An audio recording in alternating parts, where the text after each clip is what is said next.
এবারের গল্প বৃষ্টির দিনে সাতচন্নির খিচুড়ি চুরি। কি সুন্দর মেঘলা মেঘলা দিন, কি সুন্দর ফুরফুরে বাতাস। কখন যেন এই বাতাসের সাথে আমিও উড়ে যাব। এমন আবহাওয়া থাকলে মনটা সত্যিই ভালো হয়ে যায়। মনে আর কোনো দুঃখ কষ্ট থাকে না। এখন তো আবার বৃষ্টি শুরু হয়ে গেল দেখছি। যাই, আগে গাছের মাঝখানে ডালটায় গিয়ে বসি, তাহলে আর ভিজবো না। কি সুন্দর বৃষ্টি, কিন্তু এই বৃষ্টির সময় একটু খিচুড়ি না হলে কি আর চলে? বেঁচে থাকতে এমন দিনে স্বামী ছেলে মেয়েদের সাথে নিয়ে কত খিচুড়ি রেঁধে খেয়েছি, অথচ শাকচুন্নি হওয়ার পর একদিনও তা খাওয়া হলো না। কি আর করার, এখন এই গাছের ডালে শুয়ে শুয়ে বৃষ্টি দেখি। গিন্নি, আকাশে মেঘ এখনো থই থই করছে। মনে হচ্ছে না বৃষ্টি আর থামবে, বুঝলে তো? হ্যাঁ, বৃষ্টি তো পড়েই যাচ্ছে, থামার আর কোনো নামগন্ধ নেই। এদিকে কত কাজ পড়ে আছি, তার কোনো হিসেব নেই। এই বৃষ্টির জন্য কোনো কাজ করতে পারছি না। রান্নাটাও তো করতে হবে, না হলে খাবো কি? ঘরে আর কিছুই নেই রান্না করার, আবার বাজারও তেমন কিছু নেই। কি যে করি এই বৃষ্টির মধ্যে। আমি বলি কি, যা আছে তাই দিয়ে খিচুড়ি চাপিয়ে দাও চুলার উপর। এই বৃষ্টিতে খেতেও ভালো লাগবে, আর ঘরে যা আছে তা দিয়ে হয়েও যাবে। সে তো তুমি ঠিকই বলেছ, কিন্তু খিচুড়ির জন্য তেমন কোনো মশলা নেই। মশলা ছাড়া খিচুড়ি তুমি খেতে পারবে? খুব পারবো, ও নিয়ে তোমায় ভাবতে হবে না। তুমি রান্না শুরু করো দেখি।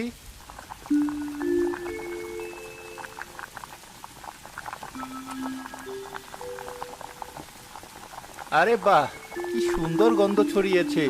তোমার হাতে রান্নার জবাব নেই। মশলা ছাড়াই কেমন সুন্দর গন্ধ ছড়িয়েছে দেখো। খিচুড়ি গন্ধে এই বৃষ্টি এখন আমার বেশ ভালো লাগছে। তোমার যত আজগুবি কথা।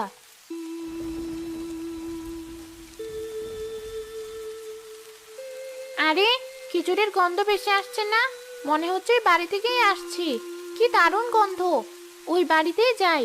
মনটা এমনিতেই খিচুড়ি খিচুড়ি করছিল, তার মধ্যে আবার এমন গন্ধ নাকে এলে কি আর খিচুড়ি না খেয়ে থাকা যায়?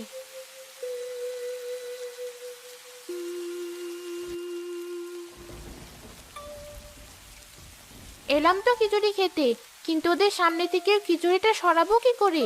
আর আমাকে দেখে ফেললেও তো সর্বনাশ হয়ে যাবে। আমি বরং অদৃশ্য হয়ে থাকি, একটু অপেক্ষা করি, আগে দেখি কি করে, তারপর সুযোগ বুঝে খিচুড়ি নিয়ে হাওয়া হয়ে যাব।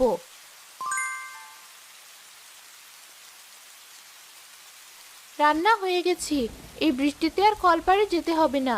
বৃষ্টির পানি দিয়ে হাত মুখ ধুয়ে নিয়ে চলো, তারপর দুজন খাবো একসাথে।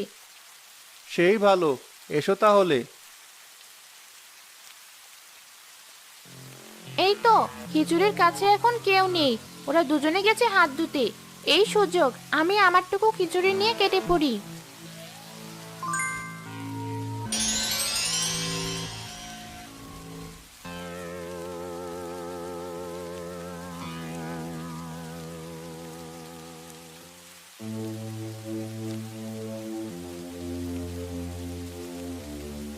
এ কি, হাঁড়িতে আর এটুকু খিচুড়ি কেন?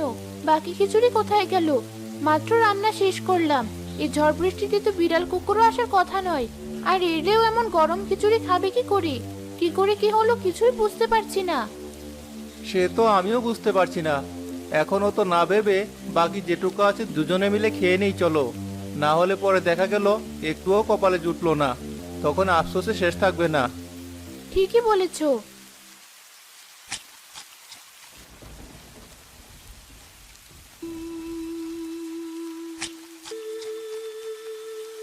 বৃষ্টির সময় গাছের ডালে বসে এমন গরম গরম খিচুড়ি খাওয়ার মজাই আলাদা। কাঁচা পশু পাখি খেতে খেতে মুখটা একেবারে নষ্ট হয়ে গিয়েছিল, আজ একটু স্বাদ ফিরলো। বউটার রান্নার হাত বেশ ভালো। ঘরে যে আর তেমন কিছু অবশিষ্ট নেই, এবার কি করে চলবে আমাদের? তুমি কিছু একটা করো। কি করব বলো তো? 3 দিন ধরে কাজে যেতে পারছি না, বৃষ্টি হয়েই চলছে। এদিকে টাকা পয়সা যাচ্ছিল, সব শেষ হয়ে যাচ্ছে। এখন তো মনে হচ্ছে না খেয়ে থাকতে হবে। এত চিন্তা কেন করছো? প্রতি বছর বর্ষা এলেই তো এমন হয়। দেখবে সব ঠিক হয়ে যাবে। তুমি এত চিন্তা করো না, ওপরওয়ালা ঠিক একটা না একটা ব্যবস্থা করে দেবেন। কবে আর ঠিক হবে? পরিশ্রম তো কতই করলাম, কোথায় আর ঠিক হচ্ছে? এই অতিবৃষ্টির কারণে যা ফসল লাগিয়েছিলাম সব নষ্ট হয়ে যাচ্ছে। আমার বাবা বলতো পরিশ্রমের ফল মিষ্টি হয়। তুমি এত ভেঙে পড়ো না। ঘরে একটু চা রয়েছে, তুমি বসো, আমি তোমার জন্য একটু চা বানিয়ে আনি।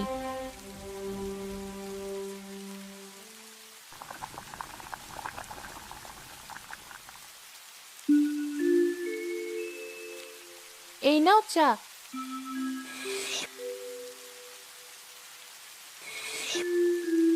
চা খেয়ে ছাতাটা নিয়ে একটু মোড়লের বাড়িতে গিয়ে দেখো কোনো কাজ পাওয়া যায় কিনা। হ্যাঁ তাই তো, আমার তো মনেই ছিল না। গিয়ে একবার দেখি কোনো কাজ পাওয়া যায় কিনা। যদি পাওয়া যায় তাহলে একটু চাল ডালের ব্যবস্থা তো হবে। এতে কয়েকদিন চলে যাবে আপাতত।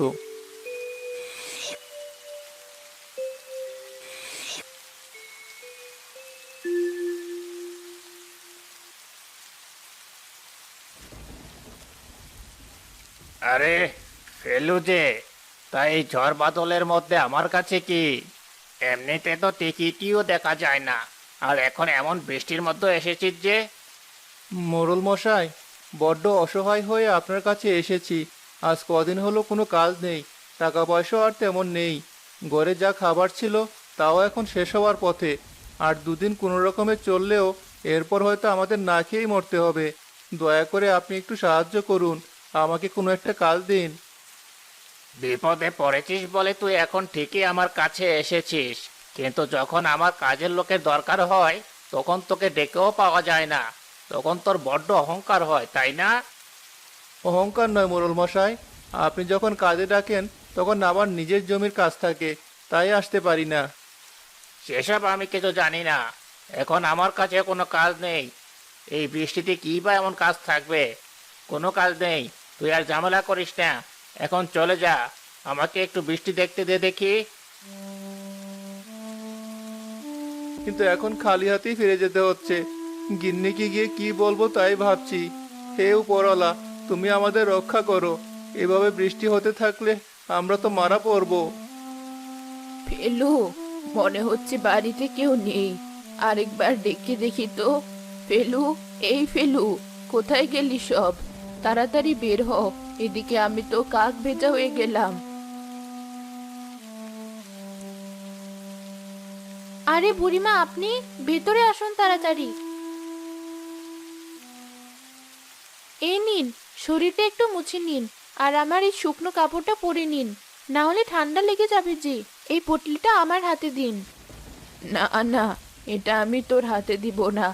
আমার কাছে শুধু এটাই আছে, বাকি সব কিছু তো শেষ হয়ে গেছে। এটাই এখন আমার একমাত্র সম্বল।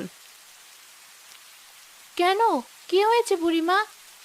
তুই তো জানিস নদীর পাড়ে বাড়ি ছিল আমার। এই অতিবৃষ্টিতে নদীতে ভাঙন ধরে গ্রামের প্রায় সব বাড়ি নদীতে চলে গেছে। আমার বাড়িটাও চলে গেছে। আমার আর কিচ্ছু নেই। কি বলছেন এসব?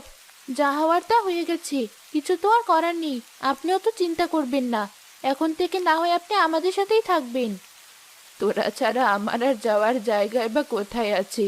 তাই তো চলে এলাম। ফেলুকে দেখছি না যে, সে কোথায় গেছে এই বৃষ্টিতে? এই তো বুড়িমা, আপনি আসার কিছু আগেই বের হলো মোড়লের বাড়িতে কোনো কাজের সন্ধানে। আজ 3 দিন হলো বাড়িতে বসে আছি, তাই কোনো কাজ পাওয়া যায় কিনা সেজন্যই গিয়েছি।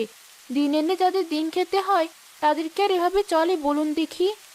ও আচ্ছা, তার মধ্যে আবার আমি চলে এলাম, তোদের অনেক বিপদে ফেলে দিলাম।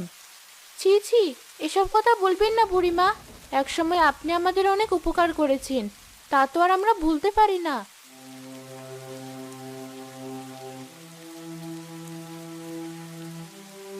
তুমি চলে এসেছো? এত তাড়াতাড়ি চলে এলে যে, কোনো কাজ কি পেলে? না, কোনো কাজই পাইনি। কি যে হবে, এত বৃষ্টির মধ্যে কেউ কোনো কাজ করাবে না। বুড়িমা এসেছে, কথা বলবে চলো। সে কখন থেকে তোমার জন্য অপেক্ষা করে বসে আছেন। এই বর্ষার দিনে আবার বুড়িমা কেন আসলো? নিজেদের খাওয়ার কোনো পয়সা নেই, তাকে এখন কি খাওয়াবো আমরা? তুমি চুপ করো, বুড়িমা শুনে ফেলবে। উনি শখ করে আসেনি, কোনো উপায় না পেয়ে আমাদের কাছে এসেছেন। এখন আমাদের মুখ থেকে এমন একটা কথা শুনলে কষ্ট পাবেন। উনি খুবই অসহায় হয়ে পড়েছেন। কি এমন হয়েছে বুড়িমার? চলো গিয়ে শুনি আগে। বুড়িমা, তুমি এসেছো? আয় বাবা, আমি তোরই অপেক্ষা করছি। সে কখন এসেছি, তুই সবে এলি। আয় বস এখানে। কেমন আছো তুমি বুড়িমা? তোমাকে এমন দেখাচ্ছে কেন? আমার যে সব শেষ হয়ে গেছে। আমার ঘর বাড়ির সবকিছু নদীতে চলে গেছে। আমি এখন ফকির হয়ে গেছি। আমার আর কিছুই নেই। এমন করে কেন বলছো? আমি তো সবসময় আছি তোমার পাশে। আমি যতদিন বেঁচে আছি তুমি আমার কাছেই থেকো। আমি জানি তুই কখনো আমাকে তোর বাড়ি ছেড়ে যেতে বলবি না। সেজন্যই তো তোর বাড়িতে এসেছি। কিন্তু তোরও তো হাড়ির অবস্থা ভালো না। সে নিয়ে আপনি চিন্তা করবেন না বুড়িমা। আমরা যদি খেতে পারি তো আপনিও পারবেন। ফেলু, তুই ভাগ্য করে এমন বউ পেয়েছিস। এই যুগে এমন বউ কারো কপালে জোটে না। আমি দোয়া করি তোরা সারা জীবন সুখে শান্তিতে থাক। হ্যাঁ বুড়িমা।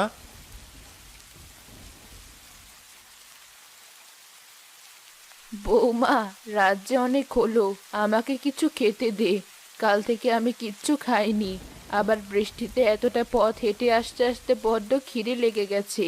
বলতে লজ্জা করছি, কিন্তু আমি যে আর সহ্য করতে পারছি না। লজ্জা করবে কেন? এটা তো আপনারও বাড়ি। আসলে বুড়িমা, ঘরে তেমন কিছু নেই। যা ছিল সেসব দিয়ে খিচুড়ি চড়িয়ে দিয়েছি চুলায়। এই রান্না হয়ে গেল প্রায়। এখনই আপনাকে খেতে দিব। তাই তো বলি, এমন সুন্দর খিচুড়ির গন্ধ আসছে কোথা থেকে? এই বর্ষার দিনে বেশি করে ঝাল দিয়ে একটু খিচুড়ি হলে আর কিছু লাগে না। খুব ভালো করেছো।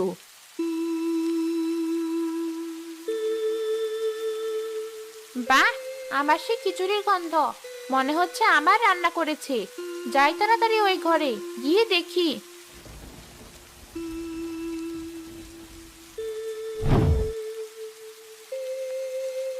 আরে সত্যিই তো, যা ভেবেছিলাম ঠিক তাই। এ বাড়িতে আবার খিচুড়ি রান্না হয়েছে। মনে হচ্ছে আমার আজকের রাতের খাবারটাও বেশ ভালো হবে। এ কি, এই বুড়ি আবার এলো কোথা থেকে? তখন তো ছিল না। এখন এভাবে জানালা দিয়ে কতক্ষণ দেখবো? খিচুড়ি নিয়ে যাওয়ার তো কোনো সুযোগই পাচ্ছি না। একজন গেলেও আরেকজন ঠিক বসে আছে। বৌমা, খিচুড়ি তো হয়ে গেছে। এবার চলো আমরা ঘরে গিয়ে বসি। খিচুড়ি চুলার উপরই থাক। নামিয়ে নিলে আবার ঠান্ডা হয়ে যাবে। তার থেকে এখানেই থাক। আমরা ঘরে গিয়ে বসি।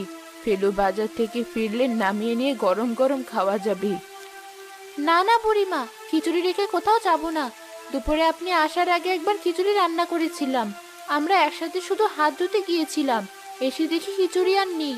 হাঁড়িতে একটু পড়েছিল, ওই দুজনে খেয়েছিলাম। বাকি খিচুড়ি যে কি হয়েছিল সে আমরা জানি না। তাই এখান থেকে সরা যাবে না। ও আসার আগ পর্যন্ত এখানেই বসে থাকতে হবে। বলিস কি, এ তো বড় সাংঘাতিক বিষয়। এখানেই তাহলে বসে থাকি দুজনে। ওর আসার সময় এমনিতেও হয়ে গেছে মনে হয়। একই জানায় পড়লাম। এমনিতেই বৃষ্টিতে ভিজে শাকচুন্নি থেকে কাক হয়ে যাচ্ছি। তারপর ওরা আবার বলছে এখান থেকে যাবে না। তাহলে আমি কি করে খিচুড়ি খাবো? আর কিছুক্ষণ অপেক্ষা করি তাহলে। ভালো কিছু খেতে হলে তো একটু সবুর করতেই হবে।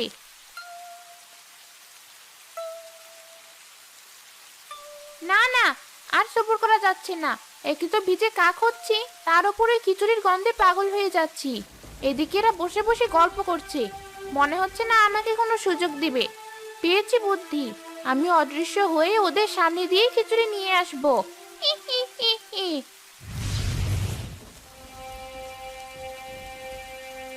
বুড়িমা, আমিও যা দেখছি আপনিও কি তাই দেখছেন? আমিও তো তাই দেখছি। এসব কি হচ্ছে? পালা তাড়াতাড়ি। এ নিশ্চয় কোনো শাকচুন্নির কাজ। কোনো শাকচুন্নির হয়তো তোদের সংসারে নজর পড়েছে। পালা এখনই। হ্যাঁ বুড়িমা, তাড়াতাড়ি চলুন।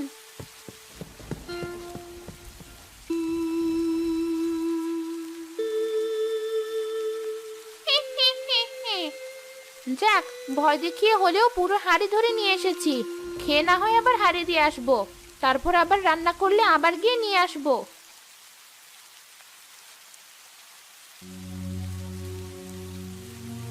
এ কি, তোমরা ভয়ে এমন কাঁপছো কেন? কি হয়েছে তোমাদের?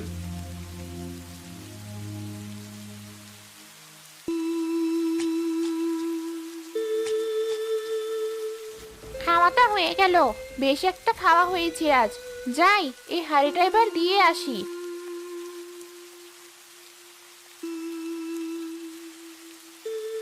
আরে, মনে হচ্ছে ঘরের মধ্যে ওরা কি সব বলা বলি করছে।